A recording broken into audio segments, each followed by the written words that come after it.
السلام علیکم ورحمۃ اللہ وبرکاتہ۔ عزیز دوستو، یہ جو ایک وبائی مرض ساری دنیا میں پھیل چکا ہے اور بہت سے لوگ اس بیماری کی زد میں اس جہان فانی سے بھی جا چکے ہیں۔ اس وبائی مرض سے بچنے کے لیے چند باتوں کا اگر لحاظ کیا جائے تو اللہ تعالی ہر ایک کو اس بیماری سے محفوظ فرمائیں گے۔ ایک ان میں سے یہ ہے کہ روزانہ صبح صدقہ کر دیں، حسب توفیق جتنا بھی ہو۔ 1 روپیہ اگر آپ کی توفیق میں ہے تو 1 روپیہ صدقہ کریں، 10 روپے، 100 روپے، 1000 روپے، جتنی جس کی توفیق ہے۔ اس لیے کہ حدیث مبارکہ میں آتا ہے صدقہ تطرد البلاء، کہ صدقہ مصیبتوں اور بلاؤں کو دفع کرتا ہے۔ اور دوسری جگہ آتا ہے رسول پاک صلی اللہ علیہ وسلم نے ارشاد فرمایا کہ اپنے مریضوں کا صدقے کے ساتھ علاج کرو۔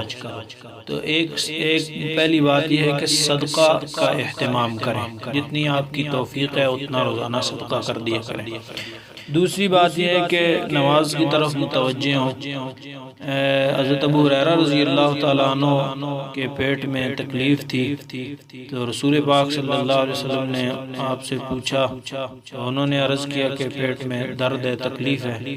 رسول پاک صلی اللہ علیہ وسلم نے فرمایا کہ قم فصلی فإن فی الصلاۃ شفاء، کہ اٹھو نماز پڑھو اس لیے کہ نماز کے اندر شفا ہے۔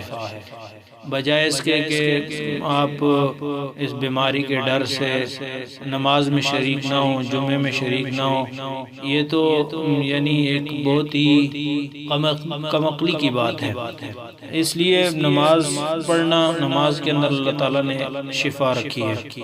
اور دوسری بات یہ ہے کہ صبح اور شام 3 مرتبہ آپ اس دعا کو پڑھ کے اپنے اوپر پھونک لیا کریں، بسم اللہ الذی لا یضر مع اسمہ شیء فی الارض ولا فی السماء وهو السمیع العلیم۔